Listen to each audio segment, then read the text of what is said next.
High everyone, welcome back to my channel. कसे आहात तुम्ही सगळे? अपेक्षा करते छान फ्रेश असाल. लाईक हे फ्लावर्स खूप छान दिसत आहे, खूप छान फुललेले आहेत आणि त्यासाठीच मी तुम्हाला दाखवत असते की तुम्हालाही यामध्ये इंटरेस्ट यावा. माझ्या बाल्कनीसारखी तुमचीही बाल्कनी सुंदर दिसावी आणि माझा जसा दिवस स्टार्ट होतो ह्या फुलांसारखा फ्रेश तसा तुमचाही व्हावा.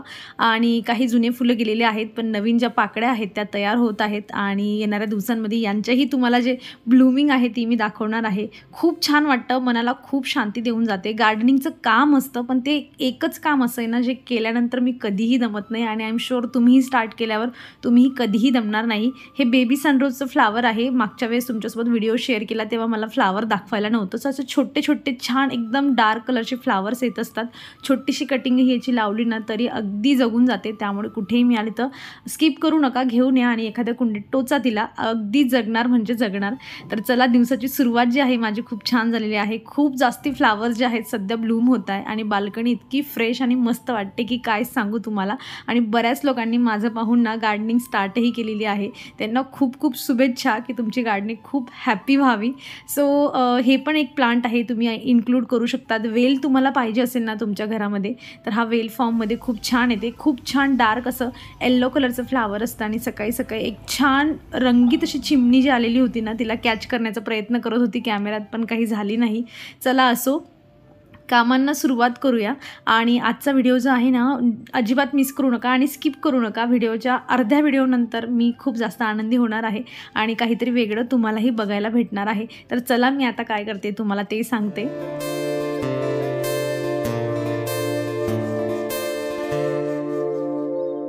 एक असा मसाला ना जो आमच्या रेग्युलर जीवनामध्ये आम्ही म्हणजे आठवड्यातून 3 ते 4 वेळा त्या मसाल्याने आमच्या घरात भाजी बनत असते आणि तो मसालाच मला तुमच्यासोबत शेअर करायचा आहे. तुम्ही वांगे, दोडकी, गोल भेंडी आणि अजून बऱ्याच ज्या भाज्या आहेत ना ह्या मसाल्याने तुम्ही बनवू शकतात. तुम्हाला हळूहळू सांगते मी पुढे. सो इथे बघा, मी दोडकी कट केली, थोडी साल काढून आणि कुकरमध्ये वाफवून घेत आहे. एक शिटी घेईल. तर बघा मसाला कसा प्रिपेअर करायचा. त्यासाठी मी इथे मिक्सीच्या भांड्यामध्ये अद्रकचा तुकडा, लसूण, काही कढीपत्ते आणि जे शेंगदाणे असतात ना भाजून घेतलेले, टरफले काढलेले असे शेंगदाणे जे आहेत ते मी इथे घेतलेले आहेत. आणि यामध्ये जे सुके मसाले आहेत ते सगळे आपल्याला याच्यामध्ये घालायचे. जिऱ्याचं पावडर, धन्याचं पावडर, हळद आणि तिखट हे सगळं यामध्ये घालायचं आहे. आणि हा तुमचा बेसिक जो मसाला आहे बऱ्याच भाज्यांमध्ये तुम्ही यूज करू शकतात. जी भरलेली वांगी असतात ना तीही तुम्ही याच्याने बनवू शकतात. पातळ बनवू शकतात, थोडी घट्टही बनवू शकतात. आता मी याला ग्राइंड करून घेईल.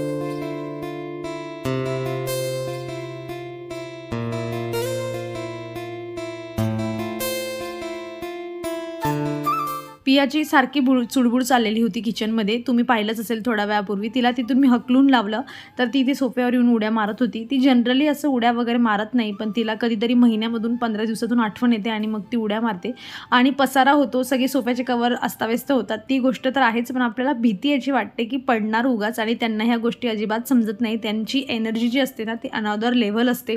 सो मी तिला एक काम लावलं. म्हटलं तू हे जे काही वाढवून ठेवलं आहे, सगळ्या पिलोज इकडे तिकडे ठेवलं आहे, सगळ्या व्यवस्थित जमा करून ठेवायच्या, जेणेकरून ती पुढच्या वेळेस उड्या मारताना हा विचार करेल की नाही मला नंतर काम करावं लागतं, तर ती उड्या तरी मारणार नाही. आणि त्यानंतर जे होते माझी दोडकी जरा वाफत होती. म्हटलं तोवर चला इथे बसून तिच्यासोबत थोडा वेळ घालवूया. आणि आम्ही इथे मोरपंखासोबत खेळत आहोत. मोराची चिंचोलीला गेलो होतो ना तेव्हा तिथूनही आणले होते आम्ही.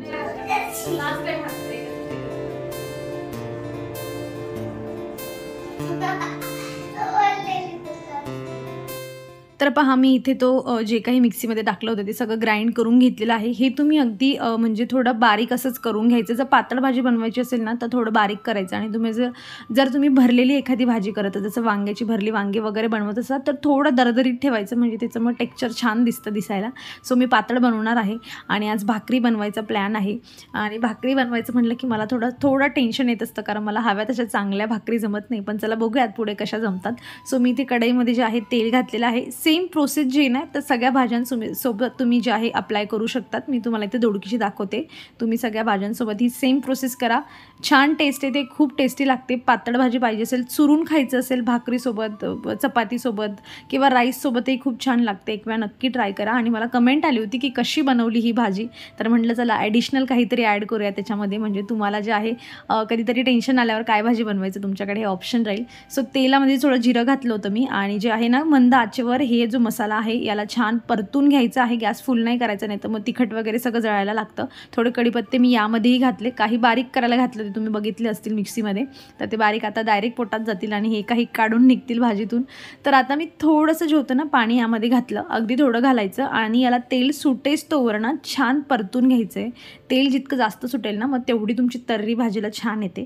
सो ही एक थोडी प्रोसेस आहे, पण गॅस अगदी कमी राहू द्यायचा. आणि जेव्हा तुम्हाला वाटते की आता हा मसाला छान शिजलेला आहे आणि याला तेल पण छान सुटलेलं आहे, जी काही तुम्ही भाजी बनवणार असाल ती यामध्ये घालायची. जसं मी आता दोडकी बनवते, तर मी आता दोडकी यामध्ये घालणार. आणि ऑलरेडी कुकरमध्ये जे होतं ना गरमच होतं, म्हणजे मी आताच कुकर लावला होता. सो गरम पाणी मी यामध्ये केलं नाही. जर तुम्ही वाफवून लवकर ठेवली असेल, तर्री तुम्हाला पाहिजे असेल, तर मग तुम्ही थोडं गॅस चालू करा कुकरचा, जेणेकरून तुम्ही गरम गरम यामध्ये घालणार, मग तुम्हाला भाजीला छान तर्री येईल.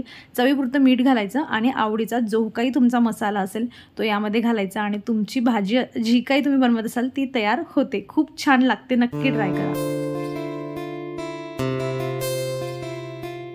चला तर फायनली मला भाकर जमलेली आहे. काय होतं ना, जर 3 भाकरी बनवायची असेल ना, तर पहिली छान येते, म्हणजे पहिली थोडी हे खराब येते, मग त्यानंतरची दुसरी छान येते, मग तिसरी जी असते ना शेवटची ती माझी खूप छान येते.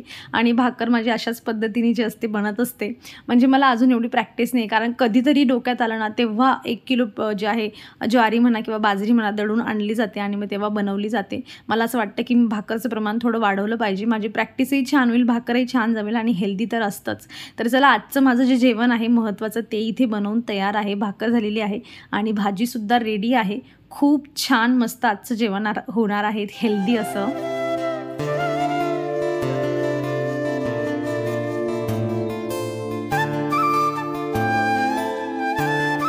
दुपारी जेवण झाल्या ना मला प्रचंड झोप येत होती. असं वाटत होतं की बस फक्त मला 2-3 तास द्या आणि मी झोपून राहते. कधी-कधी होतं असं, माहीत नाही, तसं मी दुपारी झोपणं टाळत असते, पण मला आज खरंच खूप झोप येत होती, त्यामुळे काहीही शूट वगैरे झालं नाही. सो सायंकाळी ना आम्ही मार्केटला गेलो होतो आणि भाजीपाला, बापरे असं म्हणू शकतो की भाजीपाल्याला आग लागली आहे. एवढा महाग झालेला आहे, म्हणजे इथे आम्ही जवळून घेत असतो आणि मी पियाच्या पप्पांना म्हणायची की चला आपण मार्केटला जाऊ, जरा स्वस्त मिळेल. थोडा स्वस्त मिळाला तिथे, काही म्हणजे इथल्यापेक्षा जिथून आम्ही घेतो तिथून मार्केटमध्ये ऑप्शन जास्त असतात ना, त्यामुळे थोडा स्वस्त मिळतोच. पण तरीही खूप जास्त जो आहे महाग भाजीपाला आहे. आणि आता आलेली तर आहे मी इथे, पण आता टेन्शन हे आहे, सगळं एवढं सामान घेऊन आली, आता याला निवडा आणि मग फ्रीजमध्ये स्टोअर करा, हे सगळं जे आहे रात्रीची प्रोसेस होणार आहे. म्हणून म्हटलं आज शॉर्टकट जेवण करूया. तर मेथी आणली होती, मेथीचा मस्त खुडा बनवते, म्हणजे नुसतं चिरून डायरेक्ट हिरवी, त्यामध्ये हळद, तिखट, मीठ, तेल वगैरे घालायचं आणि त्याला चुरून घ्यायचं, छान खुडा बनतो त्याचा, तो बनवेल. आणि मस्त नॉर्मल खिचडी बनवेल, म्हणजे कुकर जोवर चालू असेल खिचडीचा तोवर ह्या सगळ्या भाज्या माझ्या आहेत ज्या धुवून मी फ्रीजमध्ये स्टोअर करू शकते. चपाती भाजीच्या जर भानगडीत पडली तर मग रात्री खूप उशीर होणार मला, त्यापेक्षा आज मस्त खिचडीच बनवते.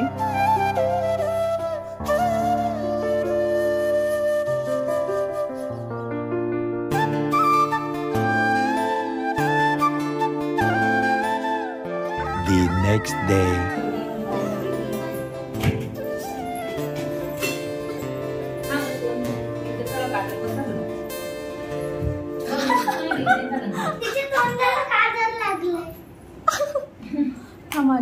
आज मी तुम्हाला पहिल्यांदाच असे पाहुणे घरी आलेले दाखवते ना. ॲक्च्युली त्यांना माहीतच नाही की मी व्हिडिओ करते असं. मी मोबाईल चालू ठेवलेला, तर ह्या माझ्या आजी आहेत, म्हणजे मम्मीची मम्मी आणि आजी, बाबा, मामा, मामी आणि त्यांची मुलगा आणि मुलगी असे जे आहेत आमच्या घरी पाहुणे आलेले आहेत. मोस्ट ऑफ आमच्या घरी पाहुणे येत नाही, कारण पुण्यामध्ये आमचे रिलेटिव्स वगैरे कोणीही राहत नाही, त्यामुळे नाहीतर काय होतं की रिलेटिव्हकडे कोणी आलं की मग आपल्याकडेही चहा पाण्यासाठी येतात, पण तसं कोणीही राहत नाही, त्यामुळे आमच्याकडे गेस्ट नसतातच. जो कोणी येतो तो डायरेक्ट राहण्यासाठी येत असतो. तर मामा आता जे आहे इथे पुण्यात राहायला आलेला आहे, काही 2-3 आठवड्यापूर्वी आलेले आहेत ते, म्हणून ते आता व्हिजिट करायला आमच्याकडे आलेले होते आणि मी खरंच खूप जास्त हॅप्पी आहे की आमच्याकडे ते आलेले आहेत. आणि महत्त्वाचं म्हणजे त्यांना आमचं घर वगैरे बघून खरंच खूप छान वाटलं. आणि आजीला कसं असतं ना की माझ्या नातीचं एवढं सगळं छान झालेलं आहे, सगळं मेंटेन आहे व्यवस्थित, सगळं काही म्हणजे घरात जे काही गोष्टी पाहिजेत त्या सगळ्या आहेत, हॅपीली राहत आहेत, हे बघून त्यांना खूप आनंद होत असतो. आणि त्यांचा आनंदी फेस बघून आपण जास्तच अजून आनंदी होत असतो. सो आजी इथे झुला ट्राय करते, नाहीतर आजीने शेतात त्यांच्या आंब्याच्या झाडाला बांधलेल्या झुल्यावरच आजी बसलेली असेल. पण पहिल्यांदा आजीने हाही झुला ट्राय केला आणि खरंच खूप जास्त आनंदी होती. आजीची मला एक गोष्ट आठवते, म्हणजे मी 10वी की 11वीत असताना, म्हणजे 2010 किंवा 11 हे वर्ष असेल, तेव्हा 700 रुपये खरंच खूप मोठी गोष्ट होती. आपल्याला आता कोणी हातात दिले तर 500 रुपये मिळतात, 100 रुपये मिळतात, तेव्हा 10चीच नोट मिळायची फक्त. पण तेव्हा आजीने मला 700 रुपये दिले होते, कारण मी मम्मीकडून मागत होती की मला घड्याळ घ्यायची आणि मम्मी म्हणली की नको, काय गरज नाही. तर आजी आमच्याकडे आली होती आणि आजीने मला 700 रुपये दिलेत आणि मी पूर्ण 700 रुपयांची घड्याळ घेतली होती. त्या काळात एवढं महागडी वस्तू घेणं म्हणजे त्याचा आनंदही काहीतरी वेगळाच होता. सो इथे पिया जे आहे पूर्ण दिवस पूर्ण बिझी आहे ती. आम्ही छान ब्रेकफास्ट झाल्यानंतर जेवण बनवलं. जेवणानंतर जे आहे आम्ही 2-2:30 वाजेच्या आसपास जे होतो आम्ही घरातून निघालो आणि आम्ही आलेलो आहोत रांजणगावाला गणपती बाप्पाचं दर्शन घेण्यासाठी. आणि सगळेजण सोबत असले ना, थोडी गर्दी असली, जास्तीचे लोक असले आपल्याला माहिती असलेले, तर मग फिरण्यामध्ये मज्जा खूप वेगळीच असते.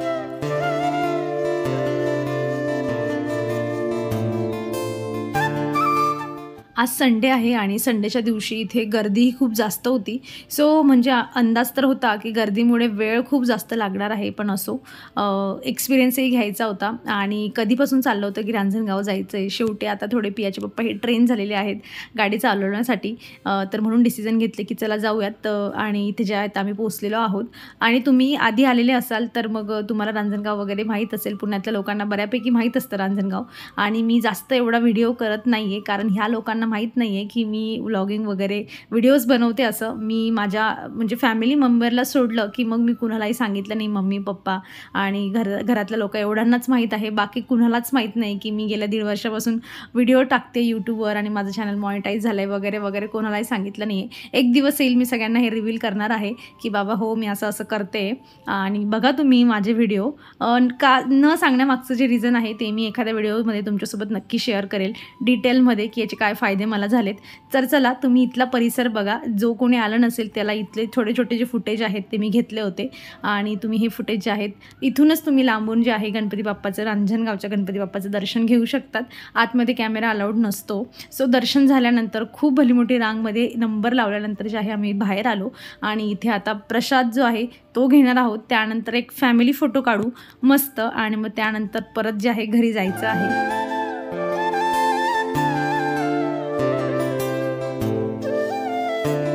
सकाळी उठल्यापासून म्हणजे मी आज 6 वाजता उठली तेव्हापासून माझा आवर चाललं आहे.